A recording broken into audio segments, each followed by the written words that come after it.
De Dios y de la Patria, se abre la sesión.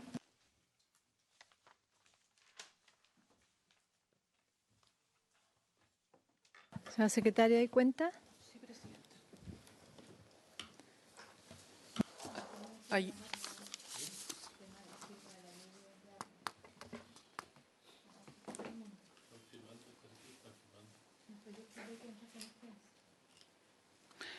Presidenta, llegó una comunicación... ¿Y hay un proyecto en tabla? Sí. Ya, bueno. Llegó una comunicación del senador Alejandro Navarro en que él solicita que se ponga en tabla un proyecto de ley de su iniciativa relativo a un contrato especial de trabajadores brigadistas combatientes de incendios forestales que está desde el año 2013 en nuestra comisión.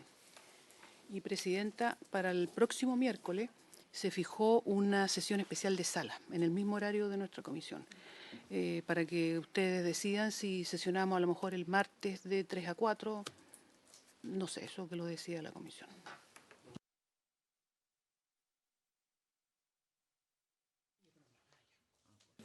Tenemos dificultades, sí.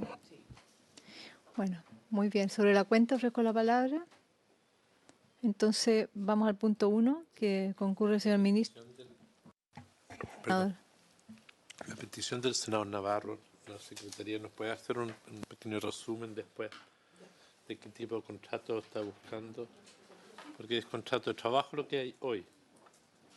Se pueden precisar cuál es el alcance. Hola, está en su zona, si vengo de su zona. Hay otro tema, señora secretaria, que a raíz de la situación de los periodistas de Radio Bio Bio que tuvimos acá, que es el artículo 22 del Código del Trabajo, que podríamos revisarlo. Me decían recién que hay un proyecto del senador Moreira, sí, una mesa de trabajo, entonces podríamos ponerlo como tema. Sería muy bueno. Entonces, buscar si hay mociones en ese sentido y si no armamos una propuesta acá. De la mesa. Bueno. Se podemos poner en tabla, ¿cierto? Que se dé el informe de la mesa de trabajo en torno al artículo 22. Muy bien. Muy bienvenido, señor ministro. Muchas gracias, presidente. Estábamos ya anunciando que vamos a empezar con el número 1, señor subsecretario, señor asesor. El número 1 de nuestra tabla, que es la exposición que usted va a hacer sobre el proyecto de jornada de trabajo, conciliación familiar, modernización laboral. Y vamos a escucharlo. Muchas gracias, presidente. Tenemos varios otros puntos en la tabla, así que... Ningún problema. Muy bien, gracias, ministro. Voy a tratar de pasar la presentación lo más rápida posible. Si hay preguntas, no hay ningún problema. Si quieren, voy deteniéndome, lo hacemos al final. Si desde ya le pido autorización para que algunos temas se lo pueda ir entregando al subsecretario. Y tenemos esta presentación para intentar hacerla un poco más dinámica. ¿Tú me la puedes ir pasando? Sí. A ver, para entender bien en qué mercado laboral nos estamos moviendo, hoy día en Chile tenemos un 45% del total de la fuerza de trabajo que son asalariados con contrato indefinido, 9% asalariados sin contrato, cuenta propia un 25%, desocupados un 7% y asalariados con contrato definido, o sea, más bien temporales, 14%. Ahora, ¿Asalariados con contrato? ¿sí? ¿Con contratos temporales u otros? No, el 14% son contratos a plazo fijo. Sí, o por hora faena. O por hora faena. A plazo fijo por hora faena. Son optimistas con los cesantes. No, este es el INE.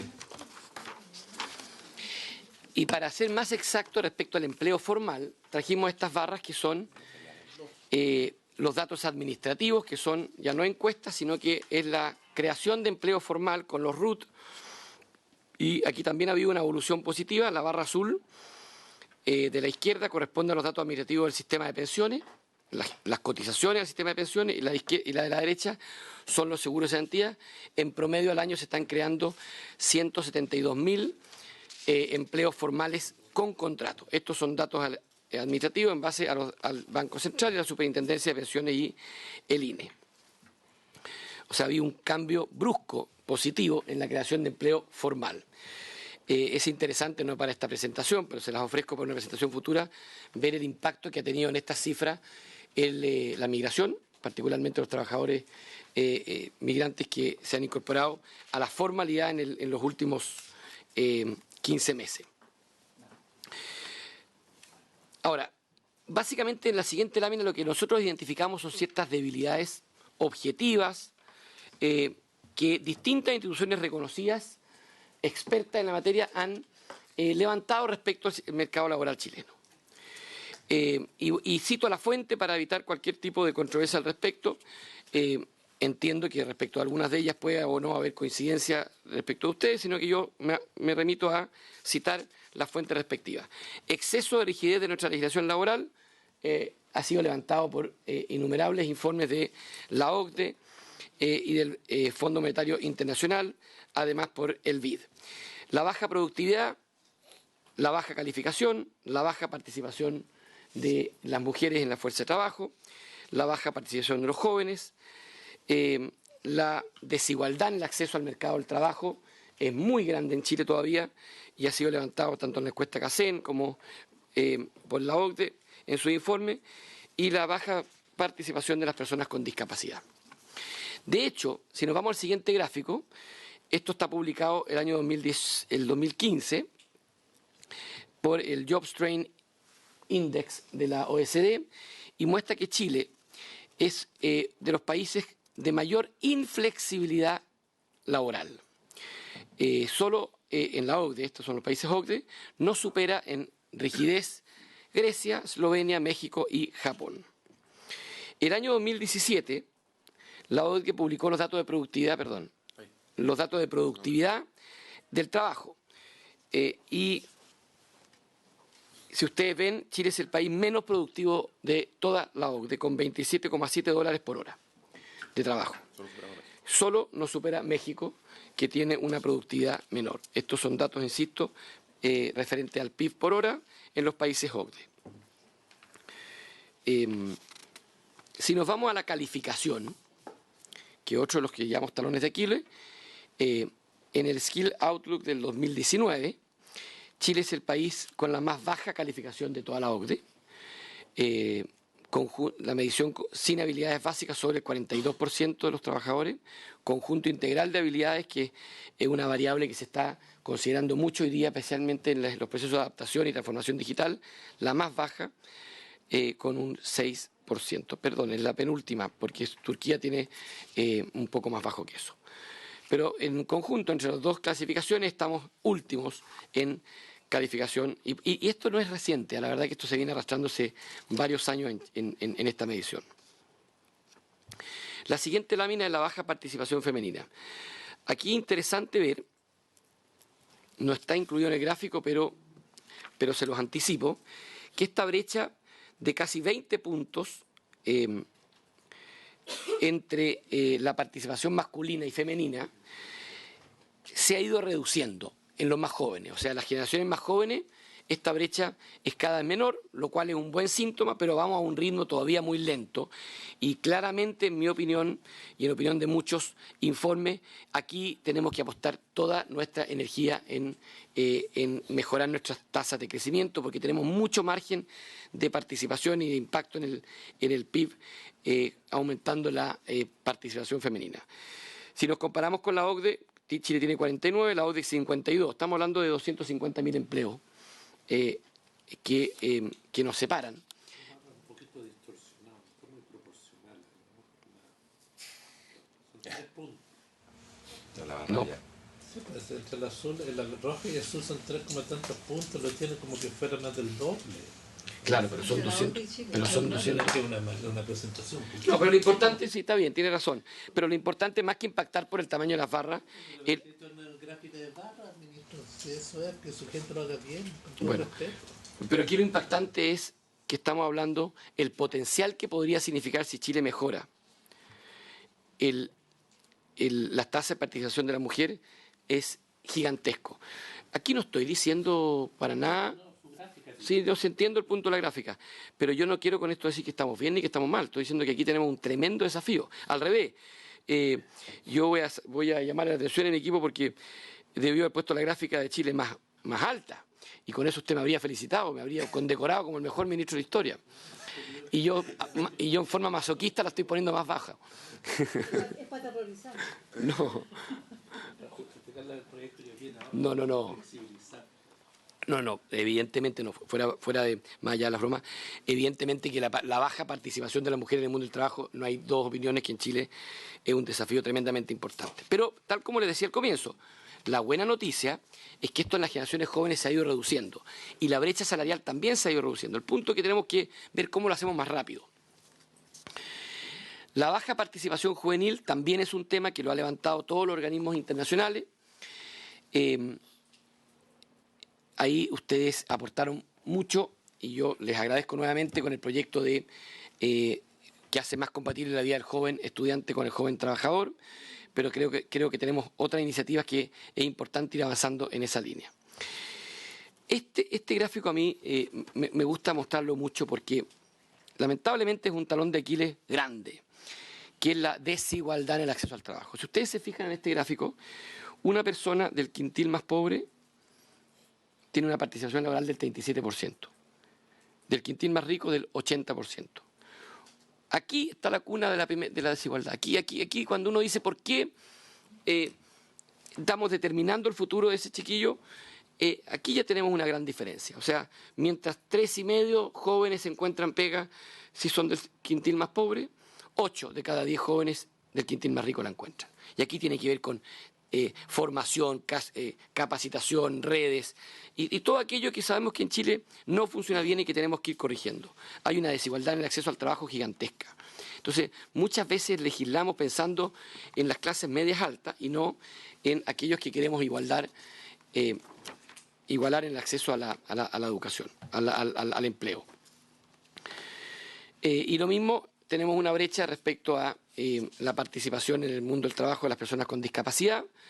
Sin embargo, esta brecha, yo quiero decirlo, se está revirtiendo a una velocidad mucho más rápida de lo esperada, producto de la ley de inclusión, que en nuestra opinión ha tenido un muy buen desempeño, no perfecto, hay todavía incumplimiento, hay muchos desafíos, pero sin duda el balance que esta comisión pudiese hacer respecto de la ley de inclusión es positivo.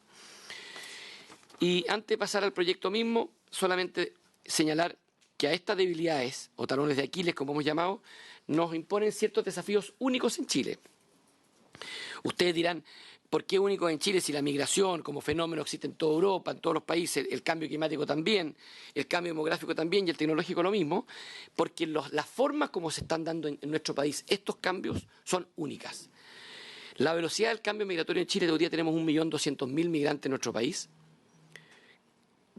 De ellos, la tasa de participación en el mundo del trabajo es muy alta, por razones obvias, vienen básicamente a desarrollarse. En 3 años... En 5 años se triplicó. ¿Cómo? En 5 años se triplicó la cantidad. Claro, en 5 años se triplicó la cantidad de migrantes. Hoy día usted ve, por los datos administrativos, los nuevos empleos que hay en Chile. Sobre el 80% son trabajadores migrantes, los que están cotizando en el sistema previsional. Y por tanto, si bien es cierto, es un fenómeno que está en el debate en todos los países, en Chile ha sido tan rápido esto que ha tenido un impacto grande en el mundo del trabajo. Rejuveneciendo la fuerza laboral, porque el promedio de edad del trabajador migrante es menor que el trabajador nacional y otros aspectos que podríamos analizar en su minuto. Pero este es un fenómeno especial por su velocidad en Chile. Lo mismo el cambio climático, ya lo hemos hablado, se están creando muchas oportunidades de trabajo asociadas al cambio climático. En el área energética hay una cantidad de proyectos en nuestro país nuevos que están determinados un poco por la nueva forma de producir energía producto de los cambios en el clima. En la agricultura, cultivos que anteriormente eran impensables en el sur de Chile se han ido desplazando por lo mismo y esto está impactando en el mundo del trabajo. Y el cambio demográfico, que es tremendamente importante considerarlo, ya lo decía el presidente del Banco Central, Chile en 20 años va a duplicar la cantidad de adultos mayores. 20 años va a duplicar, lo que otros países se demoraron 40, 70 años. Chile lo está haciendo en 20 años, porque es muy rápido y aquí tiene que ver con la caída brusca de la mortalidad infantil, con el incremento de la expectativa de vida y al mismo tiempo con la baja tasa de natalidad, que ha sido de país desarrollado, la baja tasa de natalidad, también de país desarrollado la caída en la mortalidad infantil, y eso ha producido que Chile se envejece mucho más rápido que el resto de los países. Y esto está haciendo que la fuerza del trabajo se ha ido llenando de personas, de adultos mayores. Les paso desde ya el aviso, probablemente la próxima semana o en 2 semanas más vamos a estar en esta comisión discutiendo la reforma a las pensiones, y ustedes cada vez que planteen un beneficio adicional consideren que ese beneficio va a haber que duplicarlo en 20 años más, porque se va a duplicar la cantidad de adultos mayores en 20 años. Producto de esto mismo que estamos hablando. Y finalmente el cambio tecnológico, que es un fenómeno que está llegando con mucha fuerza en Chile y en la economía y en el mercado laboral del mundo. Pero en Chile con especial fuerza porque veníamos de una tercera revolución industrial, de Internet, que ya la teníamos bastante adelantado, y por tanto Chile es un país donde las transformaciones digitales están agarrando una gran velocidad. ¿Cuáles son los objetivos de este proyecto de ley? Son básicamente 4, Presidenta. Modernizar nuestra legislación laboral, particularmente con mira a este proceso de transformación digital y tecnología que se están produciendo hoy en Chile.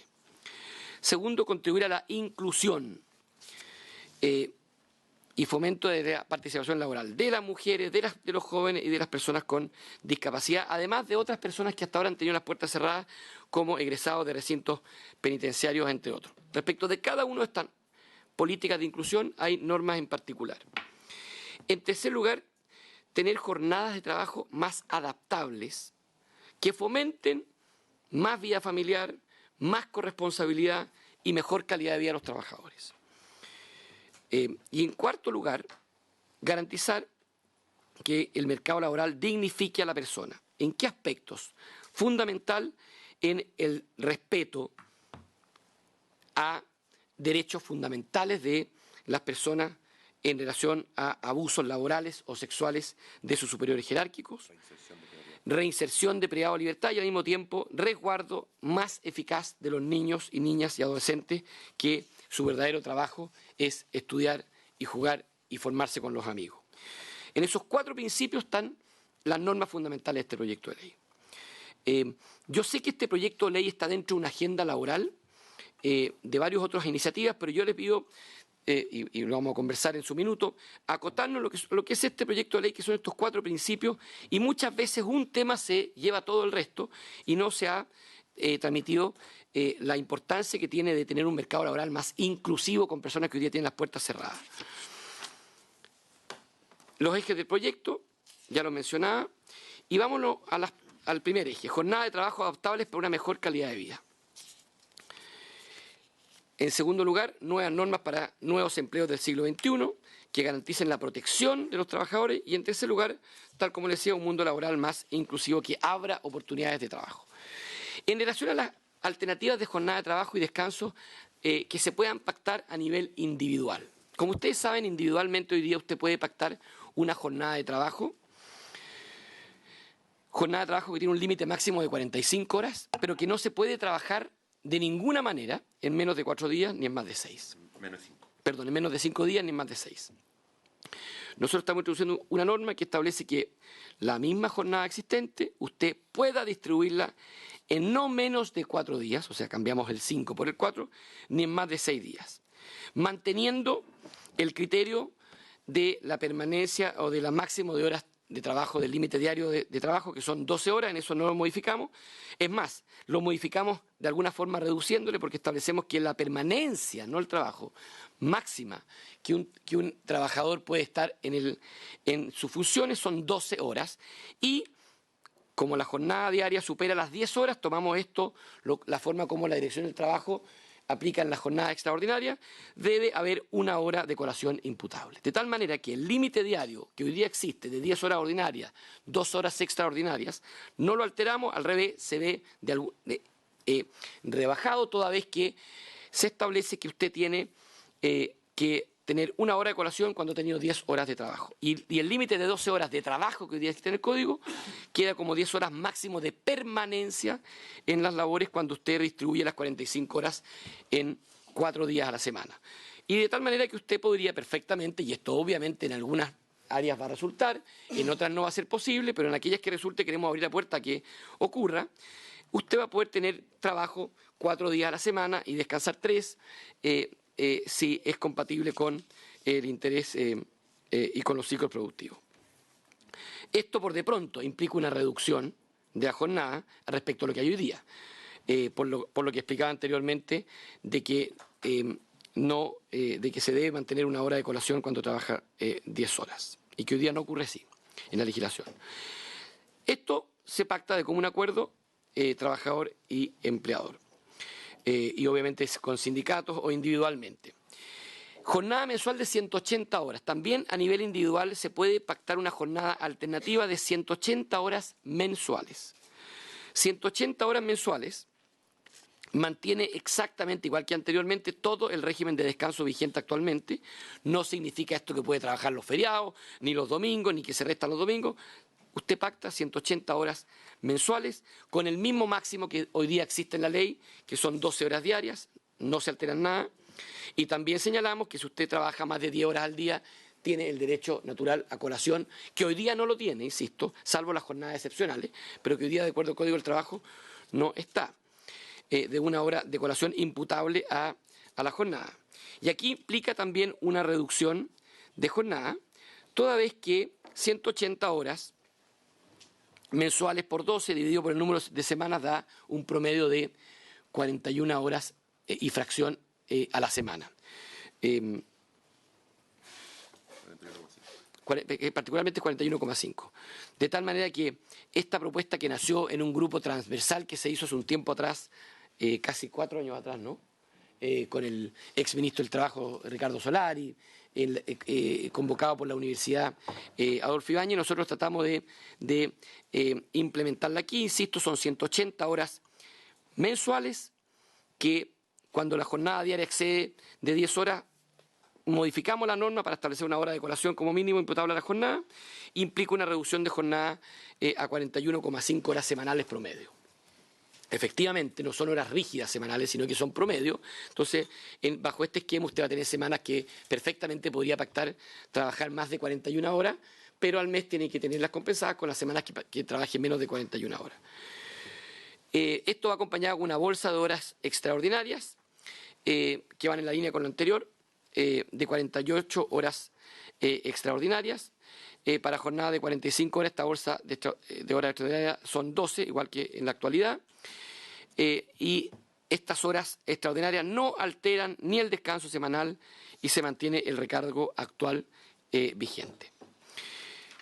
Todo esto no estamos innovando ni respecto a lo que había en Chile en cuanto a los límites diarios, ni tampoco respecto de las buenas prácticas que nos gusta copiar de países en el extranjero respecto a la existencia de bolsas de horas extraordinarias, que la propia OIT, en el último informe que vino a exponer el experto John Messing, las promueve como una buena práctica al interior de la empresa, tanto a título de acuerdo individual como colectivo. Pero no, yo creo que esto lo han implementado en Europa, en la gran mayoría de países europeos. De hecho, él viene de Ginebra. La siguiente alternativa son algunas de decisión unilateral del trabajador y otras de común acuerdo. Por ejemplo, establecemos que el trabajador pueda pedir a su arbitrio que un límite de horas extraordinarias, en vez de pagárselas, se las compensen por días de vacaciones. Esta es una decisión unilateral del trabajador y tiene un límite de 5 días de feriado anual. Es decir, posibilidad de compensar una hora extraordinaria por 1,5 horas de vacaciones. Es decir, con 6 horas extraordinarias él tiene un día extra de vacaciones. Y un trabajador unilateralmente puede pedir que esa sea la forma de ser retribuida. No es algo que se le pueda imponer ni obligatorio al trabajador, es una decisión de él pedirlo. Segundo, establecemos algo que hoy día existe en la administración pública y que, de acuerdo a varias encuestas que hemos hecho, es de los beneficios más valorados para la administración pública. Y que nosotros no vemos ningún sentido de que exista duda o dictámenes de la Dirección del Trabajo y tengamos que muchas veces privarnos de que esto tenga claridad y despeje legal, que es que el Código del Trabajo valide completamente la posibilidad de pactar bandas de horarios, bloques de horarios de ingreso y de salida. Yo sé que algunas empresas lo tienen, pero no exento de dificultades, y nos explicaba el director con una serie de interpretaciones, dudas que la dirección tiene que estar aclarando muchas veces. Por eso consideramos que es fundamental que esto de frente se despeje y se permita en la ley. Le insisto, esto ya existe para el sector público y es uno de los beneficios más valorados. Consiste en tener bloque de horario de ingreso. Usted puede entrar, en el contrato lo pacta, entre 7 de la mañana y 9:30 de la mañana. Y usted decide unilateralmente, trabajador, la hora de ingreso. Obviamente que la hora de ingreso marca la hora de salida. Algunos días ese trabajador puede preferir entrar más temprano para salir antes o entrar más tarde para hacer alguna labor, por ejemplo, de corresponsabilidad con los hijos, como muchas veces uno quisiera poder hacerlo. Pero lo importante aquí no es que yo cada vez que lo quiera hacer tengo que ir a pedirle permiso al empleador. Esto se pacta en el contrato y pasa, una vez que está pactado, a ser un derecho unilateral del trabajador a decidir a qué hora ingresa. Obviamente se establece una excepción, que si hay algo intempestivo, que viene un cliente del extranjero y se establece aquello. Pero es un derecho unilateral del trabajador el ejercicio de esta banda de horario. Y después ciertas cosas, anticipar o postergar la recuperación de permiso autorizado. Esto es de toda lógica. Hoy día también, por interpretaciones administrativas, se ha acotado a la semana siguiente de que tú pides un permiso el cumplir las horas de ese permiso. Cuando es un permiso con goce de remuneraciones. Y nos parece que eso rigidiza. Un trabajador perfectamente, si anticipa que tiene que pedir un permiso con goce de remuneraciones para efectos de ir al doctor, un evento, un matrimonio, un viaje, nosotros queremos flexibilizar el cumplimiento por parte de ese trabajador de aquello y que no tenga que estar expuesto el empleador a decirle que no, porque la interpretación que proviene de la ley y de la Dirección del Trabajo obliga a hacerlo la semana anterior. De tal manera que nosotros estamos poniendo en la ley que tenga 60 días previos al permiso o 60 días posteriores para que el trabajador pueda cumplir ese permiso que tiene, insisto, goce de remuneraciones, pues no un permiso sin goce de sueldo, esto es un permiso con goce de remuneraciones que yo pueda organizarme, trabajador, y decir, oiga, ¿sabe qué más? Yo voy a cumplir este permiso incluso antes de ejercerlo, precisamente para dar flexibilidad y dar facilidad en el uso de este tipo de permiso. Hoy día, insisto, se acota a una semana. Lo mismo respecto de un derecho que tenga el trabajador de acordar una adaptación de su jornada laboral en tiempos de vacaciones familiares. Hoy día nosotros tenemos estadísticas y datos de que demuestran que muchos trabajadores piden una jornada menos extensa en época de vacaciones familiares, pero habitualmente es a costa de su remuneración, en que le bajan el sueldo, los contratan por 2/3 jornada o media jornada. Nosotros queremos fomentar, flexibilizar y promover, no obligar, que en periodo de vacaciones familiares el trabajador pueda tener una jornada distinta a la habitual sin que pierda la remuneración. Y para eso se requiere desrigidizar la jornada y el uso de las vacaciones. Y este proyecto lo que hace es, nuevamente, sin obligar, sin imponer, abrir las puertas para que un trabajador pueda, sin que se vea afectada su remuneración, cambiar, reducir su jornada en tiempo de vacaciones familiares con facilidades para compensar aquello. Lo siguiente, un incentivo al uso de los pactos de adaptabilidad.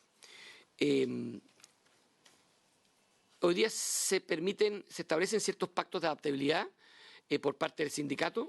Se establece para estos pactos de adaptabilidad que solamente lo pueden hacer empresas con una afiliación con sindicatos cuya representación sea igual o superior al 30%. Y ellos lo pueden pactar. La lógica nos parece bien que lo que pacta el sindicato incluso pueda ser endosado a trabajadores que no estén afiliados. Sin embargo, en la práctica esto no ha funcionado. Y la razón por la cual no ha funcionado es porque dicha tasa de sindicalización es muy superior a la real en Chile y tampoco hace distingo respecto al tamaño de la empresa, porque la tasa de sindicalización en Chile es 20, pero exactamente es 20, bueno, es en torno al 20%, pero si la descomponemos por tamaño de empresa, nos damos cuenta que es muy inferior en las pequeñas y medianas empresas y por tanto ese estándar de 30% es incumplible y de hecho prácticamente no hay pacto, hay 3 o 4. 11 pactos en Perdón, total, 11 pactos en todo este periodo de adaptabilidad es lo que hay vigente en Chile. de los cuales 3 son de una misma empresa. Perdón. Pero mucho con jornadas especiales, toda la minería con jornadas especiales. No, pero estamos hablando de cosas distintas. No, pero yo estoy hablando, perdón. Entremos al tiro de lo de la jornada. Estoy hablando de los pactos que establece la ley, que pone el requisito de que solo sean pactados por sindicatos con representación superior al 30%. Lo concreto es que han habido solo 11 pactos, de los cuales 3 son con una misma 3 es con la misma empresa. Lo que quiero decir, ministro, es que los pactos nuevos que establecimos en la reforma eran adicionales a mecanismos de pactos de jornadas especiales que ya se habían Es que eso no son pactos, las jornadas especiales están en la ley. Usted se refiere a las jornadas extraordinarias, autorizaciones de la AET. que son distintas. Eso han existido siempre. Pero mire, senador, muy simple. Sí, lógico, pero para distinguir, sí. No, pero para distinguir. Hoy día en Chile existen jornadas especiales, que no las voy a repetir porque si alguien me está grabando me va a empezar a hacer bullying como fue en la comisión del otro día. No, las jornadas especiales son las de los deportistas, las de los agricultores, las de los transportistas, estas están por ley. Y que en el proyecto que se tramitaba de jornada había una indicación que todas esas jornadas debían adaptarse a la rebaja jornada, con lo cual se producían serios problemas. Y cuando ejemplificamos cada uno de los problemas que podíamos llegar, usted vio que después tuve que salir a defenderme y el único que me defendió ahí fue el senador Letelier, así que le agradezco abiertamente. Porque él entendió que a lo que nos referíamos. No, está bien. Pero esas son las jornadas especiales. Después están las jornadas extraordinarias, que son las que pactan, excepcionales, que son las que pactan los sindicatos con la empresa y deben ser ratificadas y aprobadas por la Dirección del Trabajo. Y ahí sería muy bueno que ustedes pudiesen interiorizarse de cómo estamos avanzando en eso para agilizar esos procesos. Pero son jornadas excepcionales que requieren acuerdo y además de acuerdo la aprobación de la ADT. Y que obviamente tienen que ceñirse a la ley. No puede usted por una jornada excepcional cambiar completamente los límites máximos ni establecer flexibilidades que la ley lo prohíba. Y también establece la posibilidad de hacer pactos de adaptabilidad, que son los que estableció la reforma laboral, solo que los condicionó, como les decía, a una sindicalización excesivamente alta, del 30%, y de hecho no se ha producido ni un pacto, más de 11, solo 11 pactos. Y nosotros ahí estamos promoviendo que la posibilidad de acordar estos pactos de adaptabilidad sea con empresas con una afiliación sindical igual o superior al último promedio oficial de sindicalización. Y que también se distinga por tamaño de empresa, porque la tasa de sindicalización en las pequeñas y medianas empresas no tiene nada que ver con las grandes. Por tanto, estamos ajustando el requisito para que estos pactos puedan ser utilizados por los sindicatos y las empresas. Nuevos pactos de adaptabilidad. Nosotros que estamos proponiendo en este proyecto, y esto sí que ya paso a lo colectivo, súper importante, ya estamos en lo colectivo, ya me salí de aquello que se podía pactar individualmente. Estos son los pactos colectivos, senadores, senadora, y por tanto solo se pueden pactar en convenios y contratos colectivos. Los pactos de adaptabilidad, como dije, los nuevos pactos de adaptabilidad en jornadas semestrales, anuales y tiempos preparatorios. Establecemos jornadas semestrales y anuales que puedan ser pactadas en contratos colectivos. Jornada de 1.102 horas ordinarias al semestre y 283 horas extraordinarias. Jornadas anuales con un máximo de 2.205 horas ordinarias y 566 horas extraordinarias. Esto de las jornadas anuales y semestrales pactadas colectivamente creemos que también es un avance en darle más, en mejorar la productividad, particularmente en sectores como en algunos casos la agricultura, en otros sectores, sobre todo que estamos fomentando esta mayor edad promedio de los adultos mayores que están buscando trabajo. Creemos que las jornadas semestrales permiten que puedan distribuir esa jornada en épocas, momentos que a ellos sea más conveniente y que muchas veces son exactamente las opuestas que las generaciones más jóvenes están pidiendo. Nosotros hicimos una encuesta recientemente que demostraba que la persona mayor de 55 años quiere trabajar más en los meses de verano y los jóvenes exactamente al revés. Por poner solo un ejemplo básico de lo importante que sería una jornada semestral o anual pactada, en este caso colectivamente. Y los tiempos preparatorios, lo mismo, estamos proponiendo que esto sea que no sea imputable a la jornada, pero que se pague. Esto ha estado más o menos resuelto en esta línea a través de dictámenes más homogéneos, pero todavía no hay unanimidad al respecto. Creemos que es importante que la ley lo clarifique de una vez por todas para evitarse cualquier incertidumbre. Si bien es cierto, no son imputables a la jornada, sí queremos que se pague. Esto lo recogimos del proyecto de la presidenta Bachelet, que decía exactamente lo mismo, que se pague, pero que no se impute a la jornada. Y finalmente, acuerdos de jornadas excepcionales. Nosotros estamos proponiendo que estos acuerdos se mantengan exactamente igual, pero hay una innovación aquí, que cuando hay acuerdo entre el sindicato y la empresa, en la jornada excepcional, no se requiera la autorización de la Dirección del Trabajo, porque ya hay acuerdo entre el sindicato, la empresa, sindicato que por lo demás no puede ser cualquier sindicato, tiene que ser un sindicato que represente a la mayoría de los trabajadores. Y cuando no hay sindicato, la ley dice hoy día que esto se puede pactar, perdón, para que esto se aplique a los trabajadores no sindicalizados, los trabajadores tienen que votar. Esto pasa hoy día incluso, y estamos pidiendo, elevando el quórum a 75% de los trabajadores para que se les aplique. O sea, lo que estamos diciendo aquí es no fomentemos el acuerdo y démosle herramientas poderosas a que vía colectiva se pueda agilizar esto.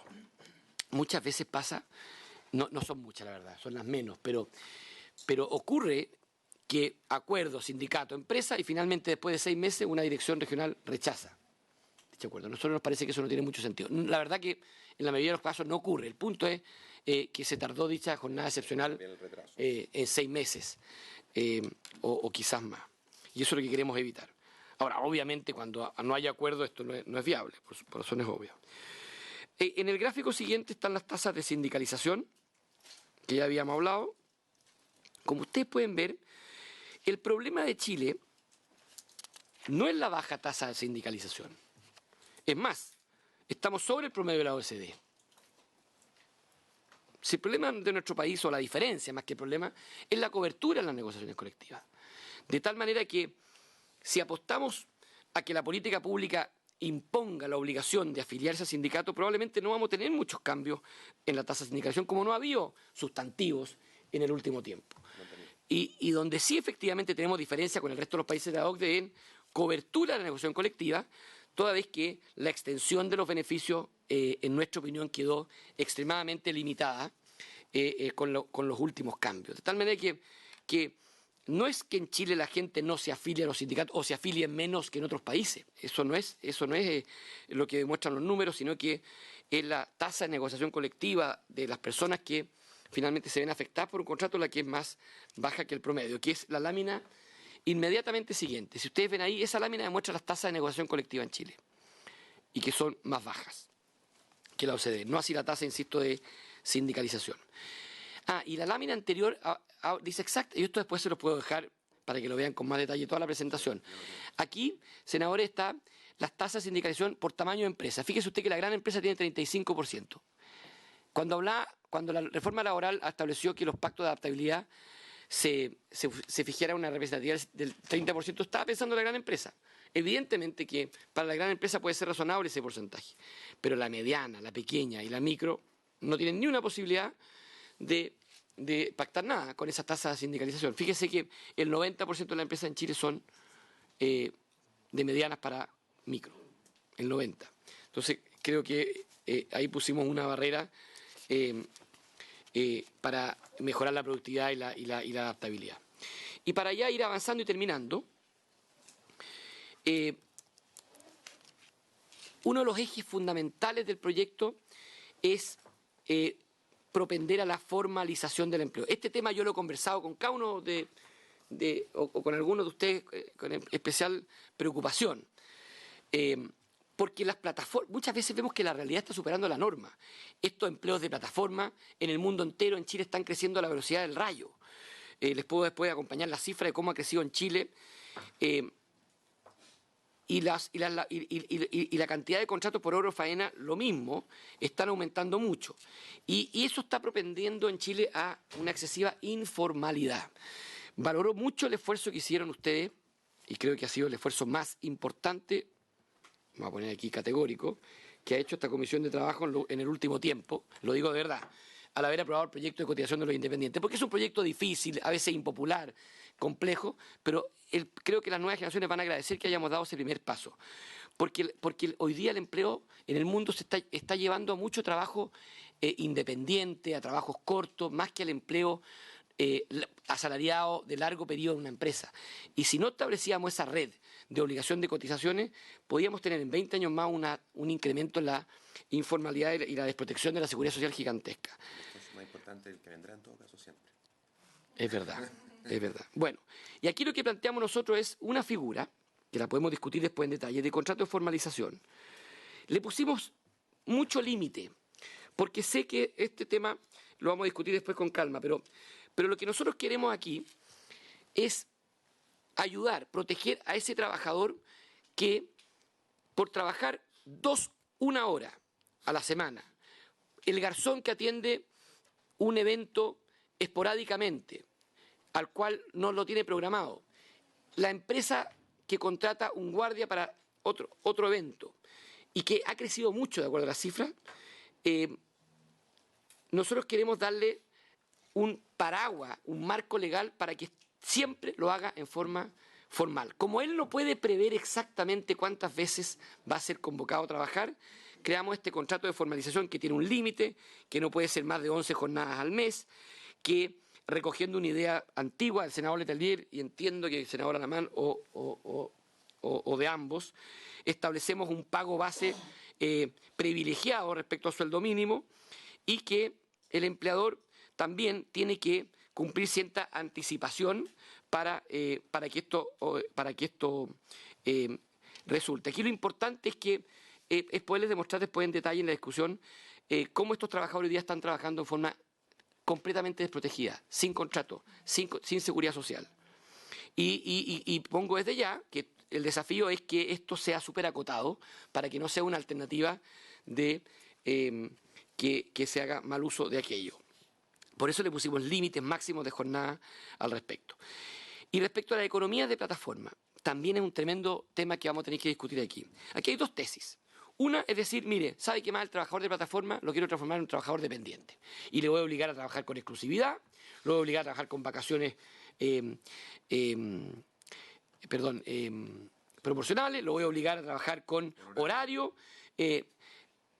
y por tanto transformar todos los trabajos de plataforma en vínculos de subordinación de dependencia. Nuestra impresión y la impresión del mundo entero es que aquello es contrario a lo que busca el trabajador y dicha labor. ¿Eso significa que hay que dejarlo como está? Por ningún motivo. No, me refiero a que el trabajador, el trabajador de plataforma, hay plataforma y plataforma. Estoy yéndome de buena fe a aquellas plataformas donde realmente el trabajador es independiente, donde lo que él busca es elegir entre dos plataformas distintas, el pedido mejor y ese día tomo, no tener exclusividad, que no me obliguen un horario, yo decido cuándo trabajo, yo decido qué flete hago o qué misión cumplo. Cuando de verdad se produce esa necesidad del trabajador de poder trabajar sin control, ni sujeción, ni subordinación de dependencia, imponerle una relación laboral no, en esos casos no es el camino correcto, como tampoco es correcto dejarlo como está. Y por eso nosotros lo que estamos estableciendo aquí es un principio básico. Cualquiera sea la plataforma, si hay vínculos de subordinación de dependencia, si hay instrucciones, si hay directrices, si hay premios, todo lo que configura el vínculo, esto se tiene que tratar con los mismos derechos laborales que establece el Código. ¿Y quién califica eso? Lo mismo que hoy día, los jueces. Es decir, si hay una plataforma que le dice al señor, oiga, levántese, tiene que estar disponible para hacer el despacho hoy día. Oiga, si no se levanta hoy día no le va a pasar ni un pedido más. Empezó a establecer todas esas directrices, eso es un trabajador dependiente. Y no podemos blanquear esa relación laboral solo porque hay una plataforma, porque yo mañana voy a tener una plataforma precisamente para ahorrarme costos.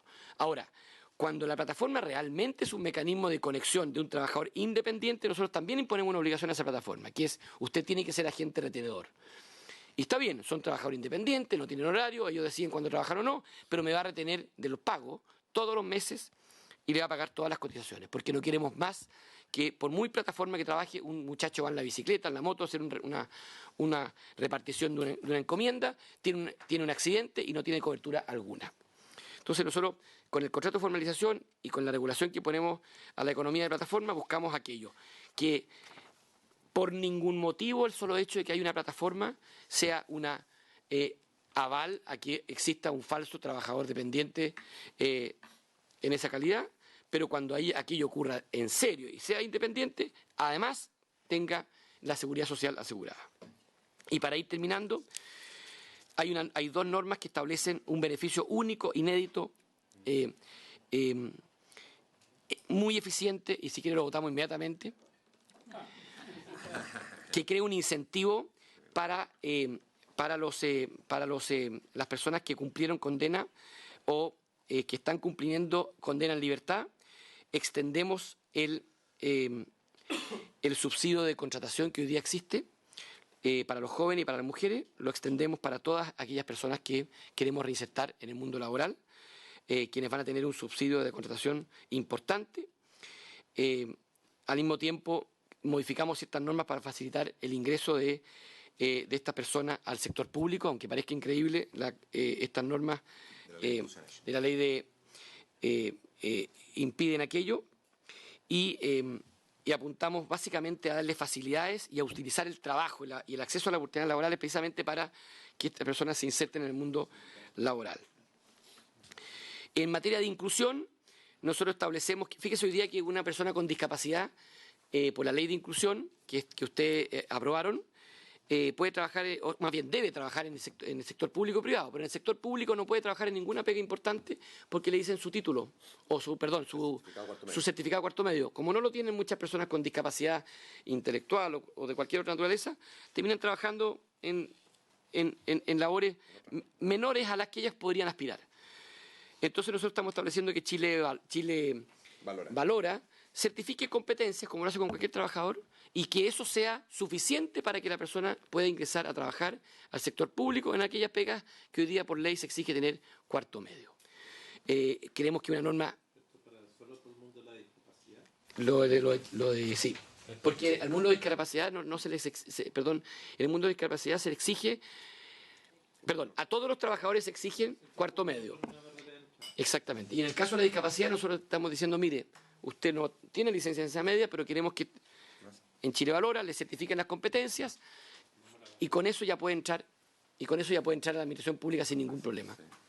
¿Sí? Sí. Solo, Presidenta, su intermedio. Queda poquito tiempo. Yo sé, muy corto, solo para complementar. Lo que pasa es que muchas personas con discapacidad estudian hoy día en escuelas especiales y esas escuelas especiales no otorgan una licencia de cuarto medio y en consecuencia lo que se pretende es que a través de Chile Valora se le homologue las competencias de esas escuelas especiales para que puedan tener acceso al sector público, porque hoy día la verdad es que tienen las puertas cerradas para el sector público y gran parte también del problema que hoy día tenemos en el sector público de cumplimiento de la ley 21.015 es precisamente por ello.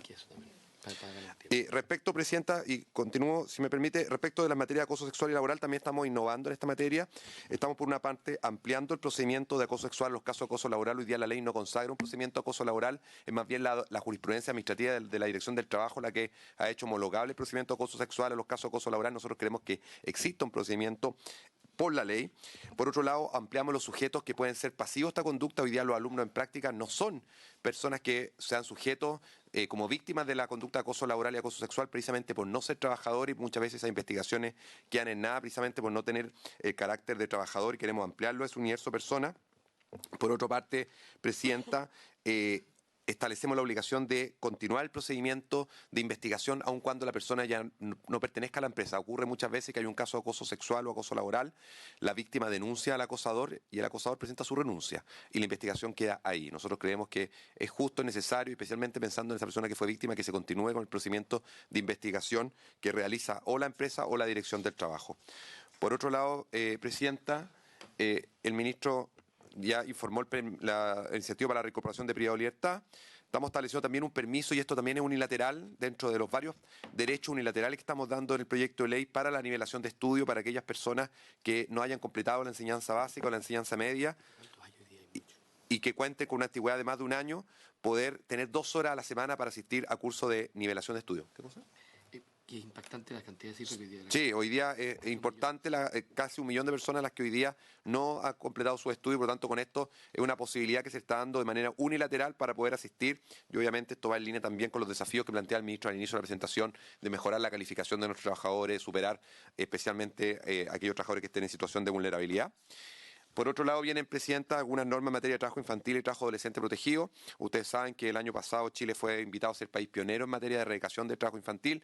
Tenemos una meta de aquí al año 2025 de erradicar el trabajo infantil de nuestro país. Hoy día la cifra es un 6,6% de niños, niñas y adolescentes en trabajo infantil, 219.000 niños. Si bien somos el segundo país de Latinoamérica con menor tasa de trabajo infantil, claramente una cifra que nos preocupa y en consecuencia el proyecto de ley lo que busca es subirse a los estándares OIT. Primero, modificando el lenguaje, no hablar más de menores, sino que hablar de niños, niñas y adolescentes.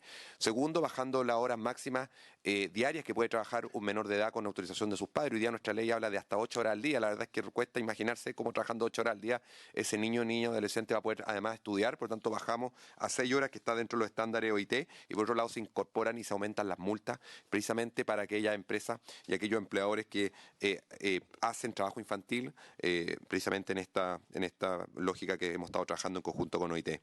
Por otro lado, Presidenta, se mejoran ciertas políticas en materia de género e inclusión femenina. Los proyectos, se hace la obligación, por ejemplo, de incorporar los comités paritarios y en el comité bipartito de capacitación una mujer. Hoy día hay una norma que hace algunos años se aprobó de que los directorios sindicales deben tener una mujer. Nosotros creemos que eso hay que ir generando este cambio cultural y muchas veces los cambios legales empujan los cambios culturales. Lo vimos con la ley del tabaco, lo vimos con la ley de inclusión y claramente también aquí queremos hacerlo a través de esta obligación. Y además estamos estableciendo que los reglamentos internos tengan que tener como parte integrante los mismos políticas de buenas prácticas laborales, dentro de las cuales al menos contengan normas en materia de género y en materia de inclusión laboral. Creemos que aquí hay que predicar hasta que esto se vaya logrando este cambio cultural y incorporando ciertas modificaciones en la normativa legal. Creemos que es el camino también para ir generando eso.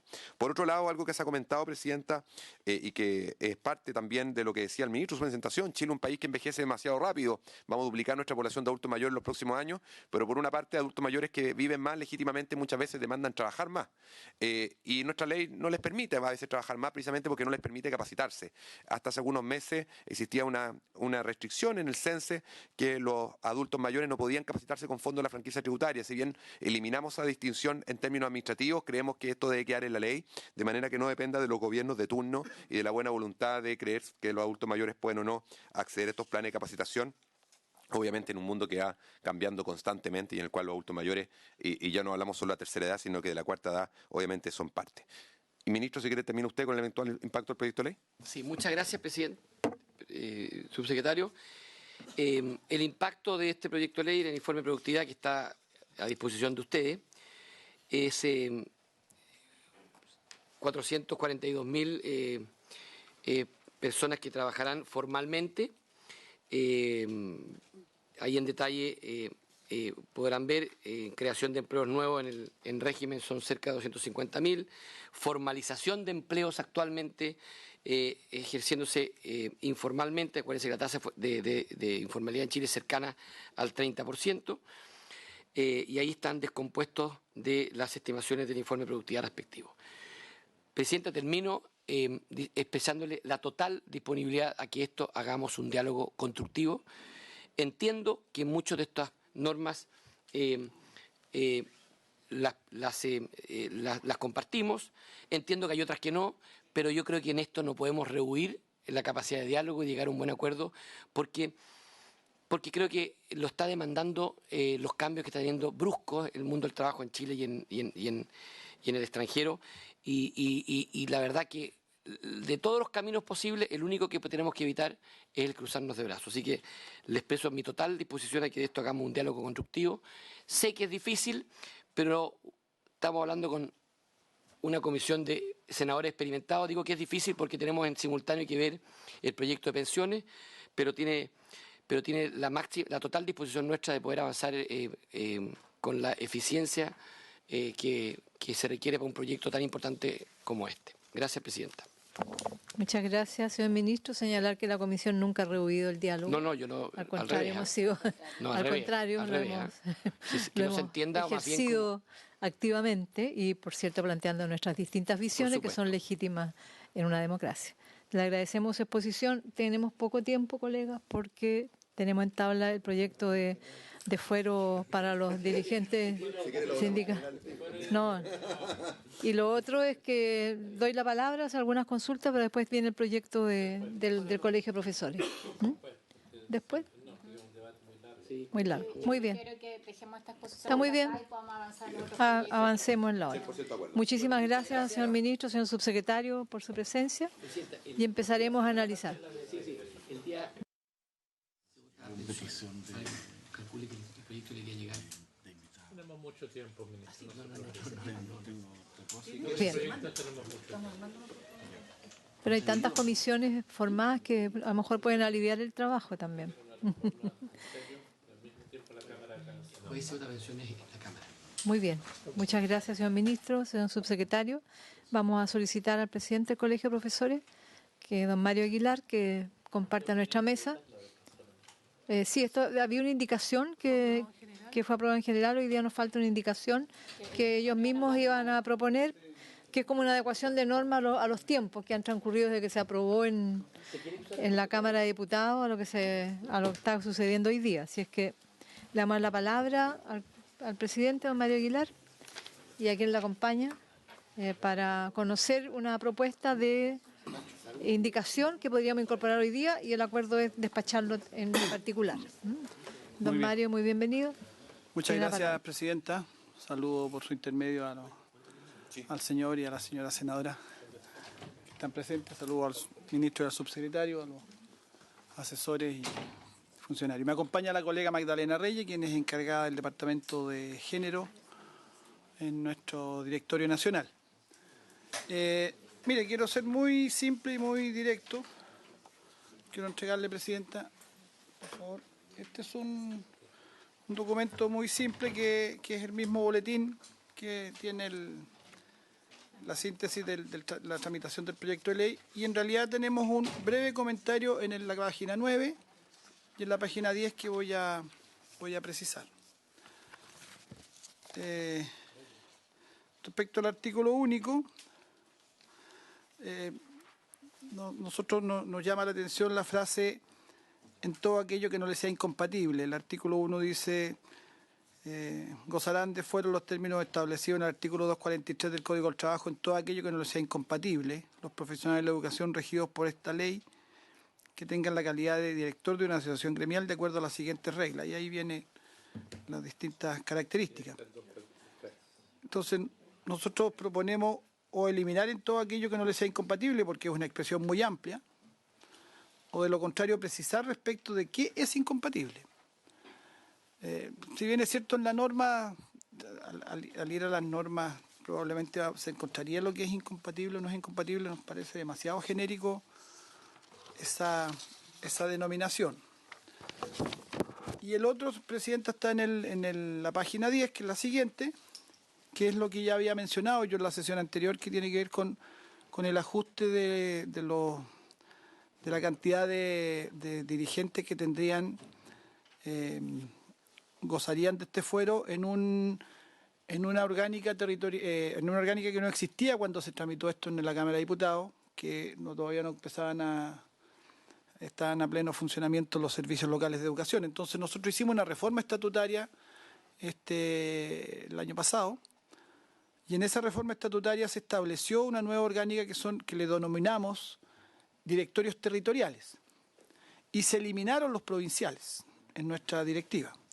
Como esta norma no señala específicamente o únicamente al Colegio de Profesores, señala gremios de profesionales de la educación que tengan determinados requisitos, que hoy día los cumple solo el Colegio de Profesores, que son 30.000 socios mínimo y 8 regiones, y que en realidad no es fácil que un gremio alcance esos números, un gremio de educación. Pero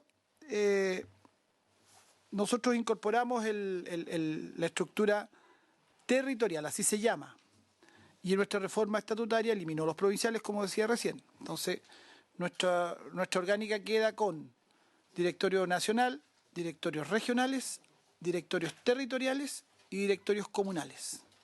Esa es la orgánica como quedó, ya eso está aprobado por el Ministerio de Economía, está totalmente sancionada esa reforma estatutaria nuestra.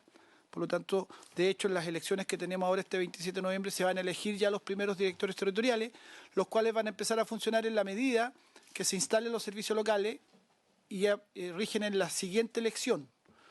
Nosotros vamos a tener elección en 7 directorios territoriales que equivalen a los 7 servicios locales, que son los 4 que ya están en funcionamiento, más los 3 que empiezan a funcionar en enero del 2020. Ahí vamos a elegir. Entonces nuestra propuesta es hacer una estructura de fuero o de número de dirigentes con derecho a fuero similar a la que tenía el provincial, que está en la ley, pero que en el caso nuestro los provinciales ya no van a existir. Entonces se propone agregar como numeral nuevo lo siguiente: tratándose de los directorios territoriales que forman parte del territorio jurisdiccional de un servicio local de educación, gozarán de fuero 3 de sus miembros si representan hasta 149 afiliados, 5 de sus integrantes el número de afiliados de 150 y hasta 999, y 7 de sus miembros si representan a 1000 o más afiliados. Eso es similar a lo que el propio proyecto aprobado en la Cámara fija para los directorios provinciales, que no van a existir en nuestra futura, a partir de la elección que viene ahora en noviembre y de los directorios que asumen en el 2020. Por lo tanto, ese sería el ajuste que proponemos. Es una cosa atingente a lo que he explicado. En lo demás, estamos totalmente de acuerdo con lo que está planteado en el proyecto de ley. Es un proyecto muy sentido, insisto, en lo que señalé la vez anterior, muy esperado. Se acoplaría muy bien que entre en vigencia justo ahora que tenemos elecciones y por lo tanto rija para los nuevos directorios. Y le quiero dar brevemente la palabra a la colega Magdalena Reyes, que quiere hacer una mención específica respecto de un punto que nos interesa también destacar. Tiene la palabra entonces, señora Magdalena. Saludo otra vez suyo, presidenta. Nosotros somos un gremio principalmente femenino. Un gran porcentaje, el 70% somos mujeres. Pero a nivel dirigencial, la verdad es que es muy poco, son muy pocas las mujeres dirigentes. Nuestra conducción quiere empoderar el liderazgo femenino. Y una de las grandes carencias que tenemos es precisamente el tema del fuero. Yo creo que en el caso, sobre todo de las mujeres jefas de hogar, que el trabajo es fuerte, es necesario el fuero a nuestro gremio. Yo creo que es una forma de que nos apoyen a las mujeres y el liderazgo femenino. Muchísimas gracias, señora Magdalena Reyes. Don Mario Aguilar, Sí. le doy la palabra y después el senador Letelier. Con esto estaríamos cerrando nuestra intervención. Tenemos la expectativa de que esto pudiera ser aprobado en el día de hoy, como ustedes habían señalado, y que esto pueda ir a sala prontamente, porque es una noticia muy esperada por la estructura dirigencial y por en general todos nuestros asociados. Muchas gracias, presidente. Voy a dar la palabra entonces al senador Letelier. Presidente, respecto al primer comentario del presidente del colegio, no entiendo cuál es la objeción. Entiendo que es una formalidad la referencia de que se le aplica el 243, como lógica, que es desde cuándo tienen fuero y hasta cuándo tienen fuero. Ese es el sentido de la norma. No sé si Francisco del Río puede destacar si hay algún otro punto para ir despejando rápido. Sí, perfecto. Porque entiendo que después quiero hacer una consulta sobre la transición entre... Se van a eliminar los provinciales de lleno y solo se van a constituir los de los servicios locales cuando existan. Es decir, ¿cómo hacemos la transición ahora? Sí, pero ¿cómo lo hacemos? Le vamos a dar la palabra a Francisco, que me lo había pedido. Tiene la palabra. A ver, un par de cosas. Primero, lo más sencillo. Cuando en el proyecto se señala en todo lo que fuere compatible, todo lo que no les sea incompatible, es básicamente porque el fuero a lo que aplica es a impedir la invocación de ciertas causales de despido. Y hay profesores que están sujetos a distintos tipos de estatutos en materia de sus causales de despido. Por eso y como el 243 se domicilia en uno de esos estatutos, que es el Código del Trabajo, es una frase de estilo que normalmente se pone. Eso no tiene mayores circunstancias. Cuando será el estatuto docente, se aplicará el estatuto docente. Cuando será el estatuto administrativo, se aplicará el estatuto administrativo, Código del Trabajo, lo mismo. Ese es el alcance. Ese es el alcance, no tiene... Es cuando comienza y cuando termina. Claro, no va a haber un fuero menor por ser incompatible con las funciones, no se trata de eso.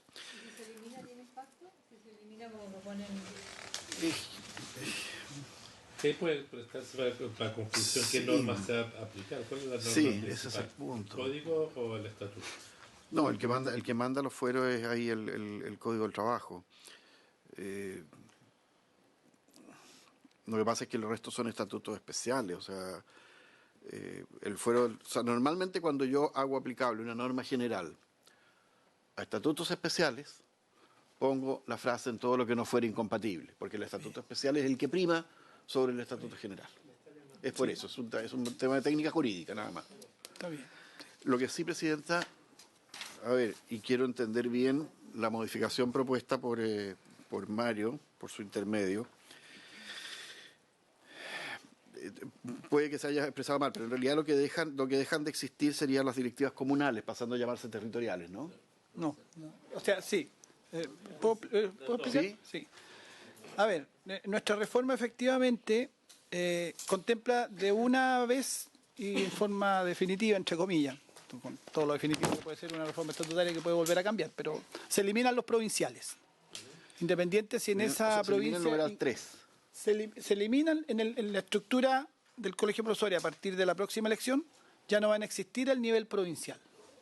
Ya. Por lo tanto, en una región donde aún no ingrese todavía ningún servicio local, ejemplo, la quinta región, no hay servicios locales funcionando todavía en la quinta región, va a haber directorio nacional, directorio regional y directorios comunales. No van a haber provincial Marga Marga, provincial San Antonio, etcétera. En el caso de las regiones donde comienza a haber servicios locales, ejemplo, región metropolitana, que ya está funcionando el servicio local de Barrancas, que incluye a las comunas de Pudahuel, Cerro Navia y Lo Prado, y entra en enero a funcionar el servicio local Gabriela Mistral, que incluye a las comunas de Macul, San Joaquín y Lo Prado, y La Granja. En esos territorios se va a elegir un directorio territorial y no se va a elegir directorio comunal. Lo cual significa que a la larga, hacia el año 2029-30, porque hay una... hasta cuándo dura se fusionan y por lo tanto en el año 2030 el Colegio de Profesores va a tener directorio nacional y directorios regionales y directorios de servicios territoriales que se van a llamar. Ahora, yo hago la prevención de que como esta norma no dice específicamente Colegio de Profesores, dice a cualquier asociación gremial de carácter nacional, entendiendo y lo pone los requisitos, me parece que no hay que eliminar en la ley los provinciales, porque pudiera haber otra, teóricamente, que generara una orgánica con una estructura provincial. Solo que en el caso nuestro, a partir del próximo año no va a aplicar porque no va a existir directorio provincial. No, por lo tanto, no me parece que deba eliminarse de la ley, sino que lo que se debe hacer, y ya estaba incorporado el territorio de servicios locales, pero en forma más genérica. Cuando se tramitó no existían los servicios locales, como ahora existen los servicios locales, se puede hacer la precisión de determinar con mayor precisión el número de dirigentes. Eso es lo que nosotros estamos proponiendo y sugiriendo. Francisco. Ya, aclarado ese punto, entonces no es que estén proponiendo eliminar el numeral 3. En la modificación que está en el comentario al margen, que en realidad se lee muy poquito, pero se propone eliminar el siguiente párrafo, que es básicamente el numeral 4. Si uno o más directivos cambian su organización... No es el numeral 4.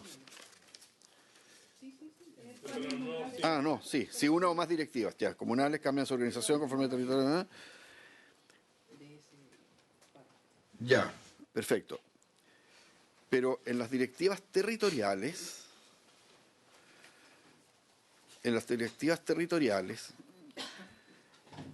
lo que se está aumentando es el número de fueros y la base de cómputo. En el siguiente sentido, si los asimilamos a los comunales, aquí es lo que yo no entiendo, si esta indicación es sustitutiva del numeral 4 o solamente la eliminación más la creación de un numeral nuevo. Agrega un numeral nuevo porque van a seguir existiendo comunales, por lo tanto eso no debe ser eliminado. Y los provinciales Lo que no van pasa a es que los existir. comunales ya tienen, perdón, Presidenta, por su intermedio, es solo para ver, ya tienen un número de fueros asignados, que son 2 cuando los afiliados son entre 50 y 149, 3 si representan entre 150 y 900 y así. Esta base estaría ampliándose de tal forma que se parte en 3, no en 2, y sin un mínimo de 50 afiliados. Esto tiene una cierta importancia, puesto que el propio colegio, cuando esta norma se construyó con el ex subsecretario Francisco Díaz, me tocó participar, el propio colegio estuvo de acuerdo en que era necesario poner una base para evitar una atomización excesiva de directivas de 8 personas, 12 personas, qué sé yo. Entonces, lo que está proponiendo acá ahora es eliminar esa base de 50 afiliados. Ese es el problema. Y junto con ello, ya los números de la progresión no es 2, 3 y 4, sino que es 3, 5 y 7. Entonces, esa explicación a mí me gustaría que le pudiéramos dar una vuelta, sinceramente, porque es un esquema un poco diferente. Yo entiendo que haya que ajustar esto a la nueva territorialidad del sistema educacional, bien, pero si no la norma inoperativa. Pero me gustaría poder analizar al menos, porque recién vengo mirando la indicación, si es que esto implica un cambio sustantivo en la cantidad de fueros que se habían acordado en su momento por el Ejecutivo con el colegio, no sé. Francisco, si me permite, O presidente, puede que esté equivocado. no lo aumentaría, porque, por ejemplo, pongamos un ejemplo real, práctico. El directorio, el territorial Barrancas, que va a elegir ahora como territorial, tendría, según esta proporción, 7 fueros, porque tiene más de 1000 socios. Y actualmente tiene 12 fueros, porque son las 3 comunas, con 4 fueros cada una, porque son comunas de sobre 150. Entonces tiene hoy 12 fueros, y en este caso se está proponiendo el mismo territorio, la misma cantidad de socios, tenga máximo 7 fueros. Por lo tanto, no aumenta de ninguna manera los fueros que ya están previstos en lo aprobado en la Cámara de Diputados. Y así va a pasar con todos los territorios, porque juntan comunas. Presidente, lo primero que haría, yo haría esta ley solo para profesores. Yo dejaría fuera todos los otros gremios, solo profesores. No hay ningún otro gremio con esta capacidad de organización. Cuando lo exista, hagamos una ley especial. Pero prefiero ver cómo, porque lo digo para que aseguremos que calce bien. Lo segundo está bien, lo nacional, lo regional está bien, y vamos a tener una transición que vamos a tener un tercer nivel con fueros. Hoy tenemos un nivel que son las comunas con fuero. Se va a eliminar provincial, pero las comunas las vamos a ir con fuero y vamos a tener servicios locales. ¿Qué va a pasar con aquella gente que son dirigentes que tienen fuero a nivel de comuna cuando se crea el servicio local? ¿Se va a crear una nueva directiva? ¿Cómo vamos a hacer esa transición? Es mi única duda. ¿La pierden? Sí. Le respondo. Por su intermedio, Presidenta, le respondo al senador Letelier que nuestro estatuto contempla que cuando se elige directorios comunales, aun cuando en medio del periodo se creen servicios locales, continúan operando como comunales hasta la siguiente elección. La idea es que por lo tanto, ¿la ley pierde el fuero o se mantiene? No, se mantendría, porque seguirían, para todos los efectos, seguirían siendo una directiva comunal. Por eso es lo que tenemos que mantener. Y por lo tanto, nunca habría doble fuero, por así decirlo. O sería de una comuna dirigente o sería del nuevo directorio territorial, porque en la siguiente elección a que se constituye, y voy a poner un ejemplo práctico, Valparaíso se constituye el 2021. Barranca hoy se mantienen los comunales hasta la elección actual. Claro, se mantienen hasta la elección actual, hasta que asuma la nueva directiva en enero 2020, que es como está contemplado en nuestro estatuto. Elecciones en noviembre, nuevos directorios asumen en enero. Hoy día no rige el fuero, pero si la ley se promulgara en 2 semanas más. Cambio que las elecciones de ustedes cambian. Exacto. Entonces, nunca habría doble fuero. Yo considero que queda clara la propuesta que han hecho, y además esto está específicamente destinado a los dirigentes gremiales de los profesores. Claro, dice profesionales de la educación, dice a los miembros de la directiva de la asociación gremial de carácter nacional, y antes se refiere a que es para profesionales de la educación, y por lo tanto hoy día no hay ni cercanamente una asociación gremial. ¿De la educación? ¿Profesionales de la educación? Es el docente, no es de educación. No, porque dice los profesionales de la educación. Dice el artículo 8 ter, gozarán del fuero en los términos establecidos en el artículo 243 del Código del Trabajo en todo aquello que no les sea incompatible. Los profesionales de la educación, regidos por esta ley, que tengan la calidad de director de una asociación gremial de acuerdo a las siguientes reglas, y ahí fija los requisitos Los de... asistentes de la educación van a armar una cosa paralela. No, por eso estoy pensando a quién más le puede... O sea, la idea Es matriz que el de esto estatuto del docente colegio reconoce como, profesor. como profesionales de la educación solo docentes, profesores de media, de básica, educadoras diferenciales y de párvulos y normalistas. Los otros son profesionales, pero no profesionales de la educación según el estatuto. Muy bien, entonces propongo que analicemos, ya lo hemos analizado, pero que nos pronunciemos sobre la primera propuesta. Perdón, Artículo Presidenta. 8 ter, La dígame. primera propuesta que hice yo, dada la explicación que da Francisco y el comentario del senador Letelier, la verdad es que yo creo que no es necesaria. Por eso entonces despejemos aquello y se retira. Y aprobamos tal cual está en el proyecto de ley que viene de la Cámara. Muy bien. En particular. Y en la segunda propuesta creo que hay acuerdo en que es pertinente y que podíamos aprobarla entonces tal cual viene de la directiva del Colegio de Profesores. Sí. Sí, no, por supuesto tenemos que patrocinarla nosotros. Sí. Hacemos nuestra y firmamos la propuesta que viene del Colegio de Profesores. Entonces, ¿Habría acuerdo entonces, Presidenta, colega? pero espérese, Sí, para dígame. que quede claro. En el numeral 4, entonces, la última oración que empieza, si una o más directivas comunales, esa se elimina. Esa es la propuesta. Y agregar un numeral nuevo, que sería el quinto, que empezaría tratándose de los directorios territoriales que forman parte del... Ya. Sí, exactamente. Sí, Vamos eso entonces a suscribir como senadores de la Sí. comisión esta propuesta para que así que es. Y ingresa aprobada por unanimidad. y aprobada por unanimidad. Despachado Muy el bien. proyecto, entonces... Despachado el proyecto va entonces a la Cámara de Diputados, donde esperemos que O se sea, a la tramite. sala primero. Primero a la sala y a la Cámara. Después a la Cámara. Muy bien. Bien, nos retiramos muy conforme. Muchas gracias, Presidenta. Muchas gracias, senadora. El Día del Profesor, además. Un buen regalo del Día del Profesor. Sí, Un buen regalo. lo reconocemos de ese modo, como un regalo que han hecho en esta comisión, que valoramos y agradecemos mucho. Muchísimas gracias. Sí, bueno, con gusto. Con gusto.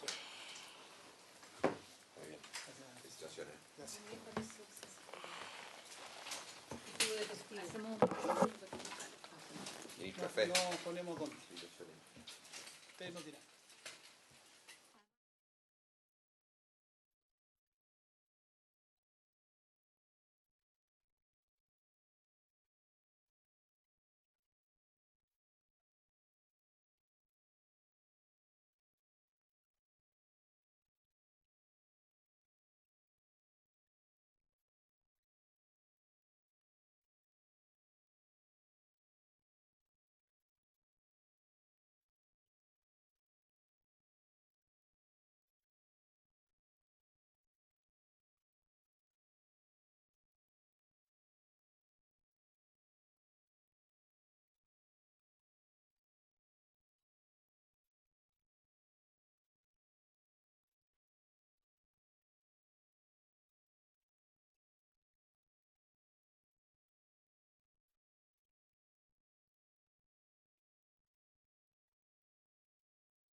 El último tema que está relacionado con el proyecto de ley que presentamos varios senadores, iniciado por el senador Letelier, que interpreta el artículo 56 de la ley 21.209 que establece el estatuto de los asistentes de educación. y esto es una interpretación que ha hecho de la ley la Dirección del Trabajo, razón por la cual hemos invitado al señor ministro, al señor subsecretario y al señor director del Trabajo para que nos presenten sus razones que tuvieron a la vista de hacer la interpretación de una ley que fue aprobada por este Parlamento. Entonces, le voy a dar la palabra al señor director del Trabajo, porque como tenemos poco tiempo para conocer su posición. Tiene la palabra, señor director. Buenas tardes, presidenta, senadores, senadoras. Efectivamente, nosotros emitimos el dictamen que se nos indica en la invitación, el dictamen 3445/022 del 11 de julio del 2019, mediante el cual interpretamos el nuevo artículo 56 que se incorporó a la ley 21.109. La ley 21.109 no contenía este artículo 56, fue incorporado a través del artículo 9, número 5 de la ley 21.152 y significó que esta ley 21.109, que es importante señalar que establece el estatuto de los asistentes de la educación pública, extendió, por tanto, con este artículo 56 la aplicación de estas normas en algunos de sus artículos a también los asistentes de los establecimientos particulares subvencionados. ¿Por qué hago esta explicación inicial? Porque acá se dan distintos ámbitos de aplicación de estas normas, tanto respecto de las normas que se les aplican a los trabajadores como respecto de cuál es la entidad que tiene que interpretar estas normas. Aquí ha habido todo un proceso de traspaso de la educación a los sistemas locales de educación que son públicos y que, por tanto, una vez que se produce ese traspaso, la Dirección de Trabajo no tiene competencia para interpretar estas normas. Entonces estamos en un periodo de transición en el cual, respecto de aquellos trabajadores asistentes que pertenecen a corporaciones municipales, nosotros seguimos manteniendo esa competencia respecto a la interpretación. Una vez que sean traspasados a los servicios locales, va a ser competencia de Contraloría. Y también hay otro ámbito en el cual están los establecimientos técnicos que están regulados por el Decreto Ley 3.166, que son los que se denominan de administración delegada, y que ahí hay algunas complejidades en la norma que requirió que nosotros le pidiéramos una opinión directamente al Ministerio de Educación respecto a ciertas características para poder pronunciarnos, y ese tema está pendiente y no fue tratado en el dictamen 3445. Nosotros entendemos que la consulta respecto del dictamen está circunscrita fundamentalmente a los asistentes que están regulados en el artículo 56, y dado que el proyecto de ley también se refiere a él.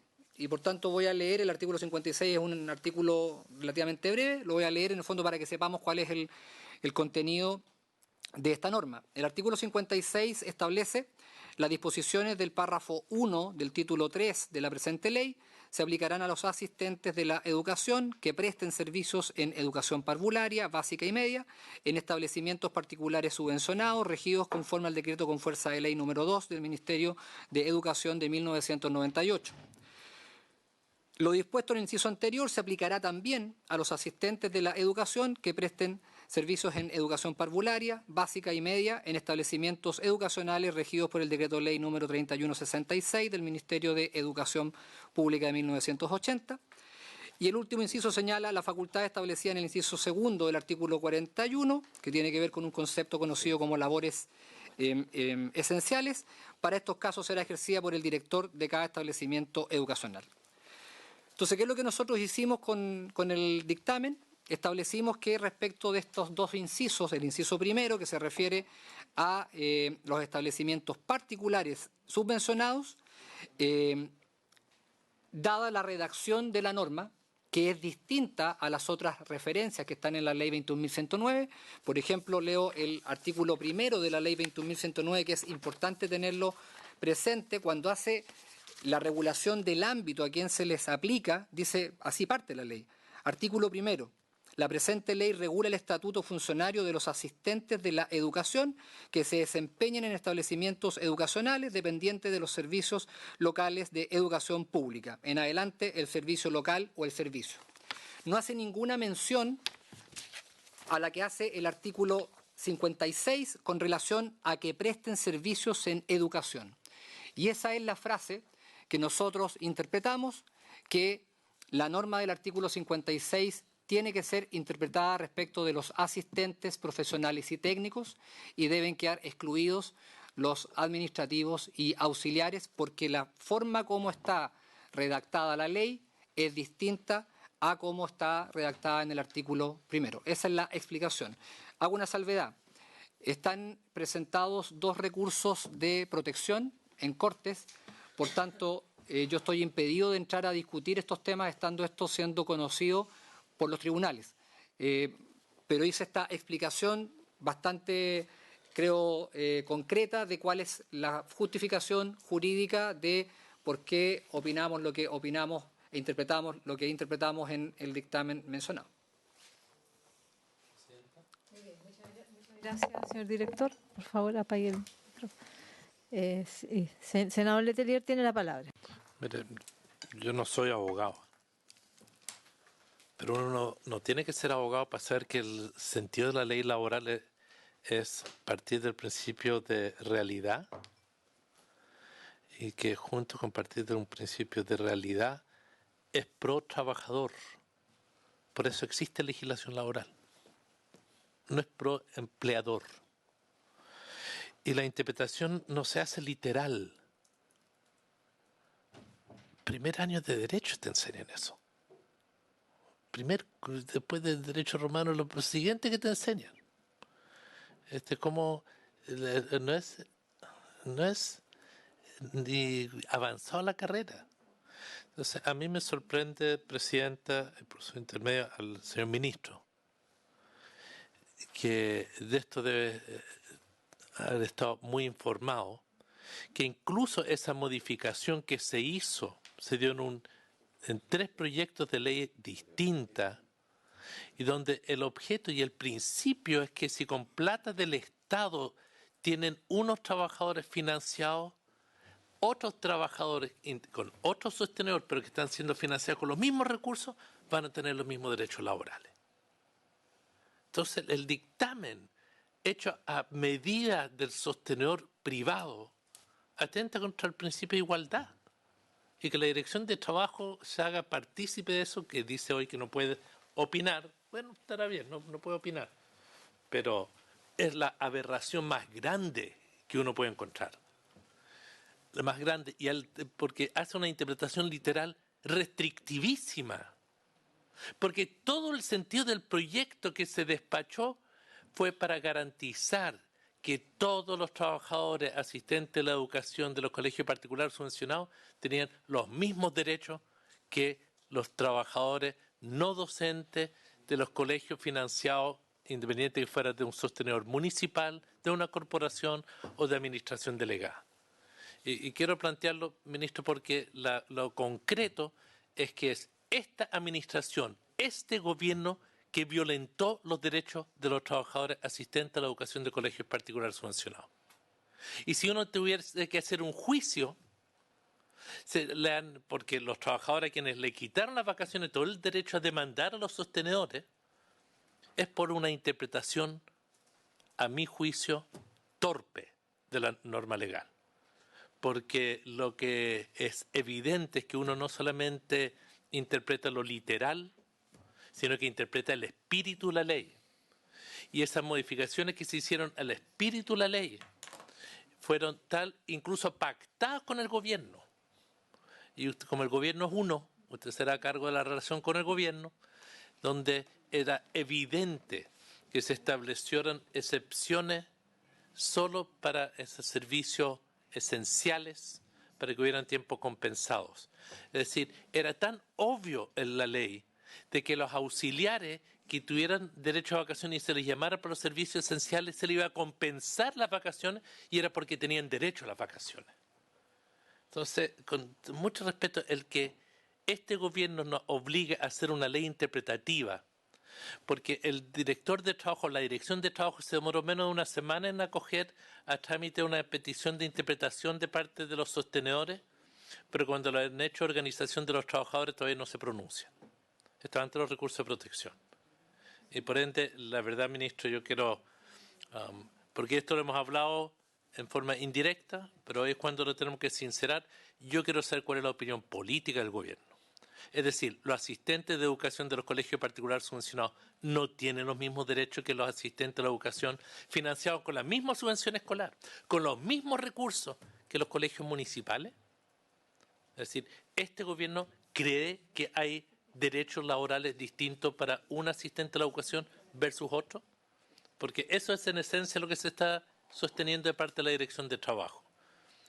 Y yo creo que sería lo más prudente es que con celeridad la Dirección de Trabajo rectificara una interpretación torpe, no tengo otra forma de calificarla, porque en todo el debate de los asistentes de la educación a la luz de lo que era el espíritu de la ley, eran todos quienes participaban y prestaban servicio en la educación. En todo el debate, la valoración del auxiliar, la administrativa y del técnico que prestaban servicio en educación. Y aquí se ha hecho una interpretación restrictiva súper cómoda, súper acomodaticia. No tengo otra forma de interpretarlo, ministro. Yo quiero saber su opinión, porque aun cuando estuvimos en sala y se aprobó todo esto, en su momento el gobierno dijo, dado que las mismas fuentes de financiamiento, son los mismos recursos para un sostenedor y otro, en ningún momento, que yo sepa, quizá el gobierno ha cambiado de opinión, ustedes creen que los trabajadores tienen que tener diferentes derechos. Eso sería bueno saberlo. Gracias, senador Letelier. Entiendo que en el debate del proyecto de ley se incorporó una indicación que fue aprobada, del artículo 56 de esta ley, en las disposiciones del párrafo 1 del título 3, que establece que la presente ley se aplicará a los asistentes de la educación que presentan servicio en educación parvularia, básica y media en establecimientos particulares subvencionados, regidos conforme al decreto fuerza ley número 2 del Ministerio de Educación. Eso quedó incorporado en la ley. Entonces desdice un poco lo que señala el señor director, de que, claro, el gobierno presentó como artículo primero un universo restringido solo a los servicios locales de educación, parecía el sector público. Pero, sin embargo, en el debate del proyecto se incorporó esta disposición que fue aprobada, está en la ley, artículo 56 del párrafo 1 del título 3. Sí, fue la norma que yo leí. Claro, eso está incorporado en la ley. Y eso abarca el universo de los asistentes de la educación de los particulares subvencionados. Presidenta. Como el director no se puede meter en esto, como hay juicio, es bueno saber la opinión política del ministro. Sí, por su intermedio. El artículo que yo leí completo es el artículo 56 y leí también el artículo primero, que las redacciones son distintas. El artículo primero, cuando establece a quienes se les aplica, lo hace respecto de todos los establecimientos sin ninguna distinción de cómo es el tipo de servicio que se presta. El artículo 56 establece un párrafo, que no está en el artículo primero, que dice que presten servicios en educación. Y esa es la interpretación que nosotros hicimos con el texto expreso de la ley. El señor ministro. Mire, presidente, yo sé que en esto usted va a entender absolutamente mi posición. La primera función de un ministro es cumplir la ley. Y la ley no me da facultades a mí para intervenir, modificar, cambiar, ratificar dictámenes que el decreto con fuerza de ley le mandata al director, a la Dirección del Trabajo.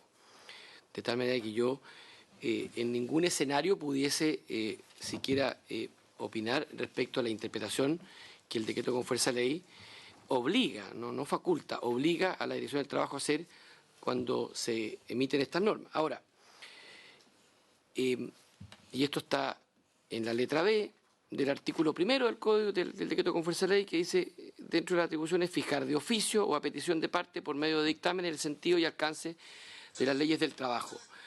El director de la interpretación de este artículo precisamente hace lo que el Código Civil ordena hacer, que es interpretarla literalmente.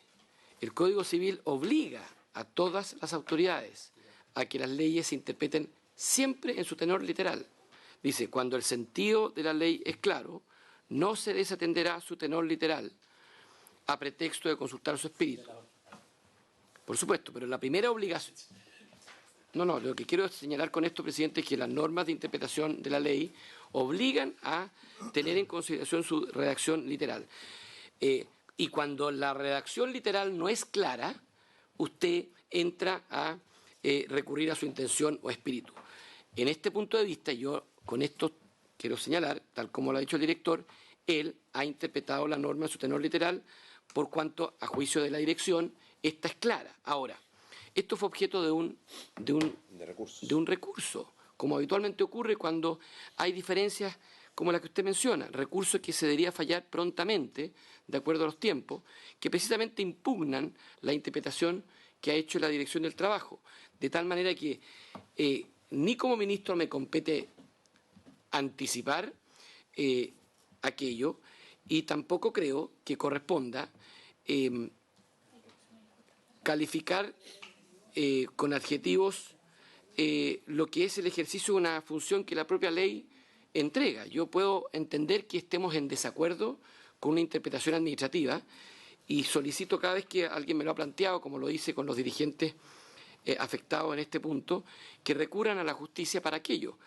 Pero no creo que me corresponda ni a mí ni a nadie calificar, ni menos con adjetivos una supuesta interpretación que por lo demás está obligado a hacer la Dirección del Trabajo. Disculpe. El acuerdo se hizo con el gobierno, el acuerdo político del Estatuto de la Educación. Esa norma en particular, donde hubo la norma complementaria sobre los servicios necesarios, fue a petición del gobierno que adecuáramos esa norma para que no se entendiera, porque se fijó como norma de horario compensado. Y por eso mi molestia, ministro. Por eso la molestia, porque es indigno lo que están haciendo. Porque esto se negoció con el gobierno, su gobierno, cuando se reconoció los derechos de extenderlo a todos los colegios particulares subvencionados, a todos los asistentes, porque eso se hizo en la ley de presupuesto. Y después nos pidieron que lo adecuáramos aún más para asegurar en una tercera norma legal de que los auxiliares pudiesen ser convocados a veces para prestar servicios necesarios y que iban a tener tiempo compensado de vacaciones. Es decir, era tan obvio que tienen derecho a vacaciones, tan obvio que se hizo un acuerdo específico con el gobierno a petición de usted y que era aplicable no solo para los colegios particulares subvencionados, sino también para los municipales. Entonces, lo que violenta es que, ¿sabe, ministro? ¿Hay acuerdos políticos o no hay acuerdos políticos? Entonces, uno lo que le pide al gobierno es que los respete, porque en esta ocasión se están haciendo tal pilato para más de varias decenas de miles de trabajadores asistentes a la educación. Eso es lo que violenta. Muchas gracias, senador Letelier. Hemos escuchado al gobierno, estamos iniciando el trámite de este proyecto de ley, así es que ya está el tiempo de terminar la sesión. Vamos a agradecer muchísimo al señor director su presencia, señor subsecretario, señor ministro, y vamos a fijar nuevas audiencias para seguir debatiendo este proyecto de ley. Y comparto la opinión del senador Letelier, que es realmente indignante y están sufriendo miles de funcionarias y funcionarios asistentes de la educación en todo el país, en todas las regiones. Así que te va a ser un debate en la comisión, pero también a nivel nacional, donde están convocándonos permanentemente como representantes a sus reuniones, a sus cabildos y a su indignada situación de desigualdad ante la ley. Entonces, eso es el debate. Gracias, señor ministro. Muchas gracias.